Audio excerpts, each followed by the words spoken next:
Welcome back to my channel. आज हम बना रहे हैं बहुत ज़बरदस्त सा क्विक एंड इजी मीठा। दूध से बनता है और बनाना बेहद आसान है। सबसे पहले हम यहाँ पानी लेंगे। पानी में चीनी ऐड करनी है। चीनी ऐड करने के बाद हम इसमें इलायची डाल देंगे और साथ में फूड कलर डाल देंगे। और इसके बाद हमने इसकी चाशनी बनानी है। चाशनी बनाने के लिए हमें 1 से 2 तार का शीरा नहीं चाहिए, बल्कि इसकी कंसिस्टेंसी ऐसी होनी चाहिए जैसा कि शहद की कंसिस्टेंसी होती है। अब हमने 1 कप दूध लेना है और इसमें 2 टेबलस्पून कॉर्नफ्लोर ऐड करके अच्छे से फेंट कर साइड पे रख देंगे। अब हमने दूध को उबालना है। उबालने के बाद इसमें चीनी ऐड करनी है। चीनी ऐड करने के बाद इसमें हमें कॉर्नफ्लोर वाला मिक्सचर ऐड कर देंगे और इसके बाद इसमें जाएगी क्रीम। क्रीम डालने के बाद इसको हमने पकाना है और इसकी रबड़ी बना देनी है, यानी ये रबड़ी जैसी फॉर्म में आ जाएगा। साथ ही हमने केक रस लेने हैं और इस तरह से हमने एक डिश में लगा लेने हैं।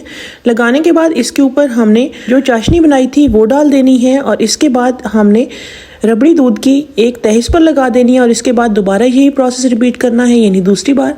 इसके बाद इस पे ड्राई फ्रूट ऐड कर देने हैं, साथ में चांदी के वर्क लगा देने हैं और अब हम इसको फ्रिज में सेट होने के लिए 3 घंटों के लिए रख देंगे।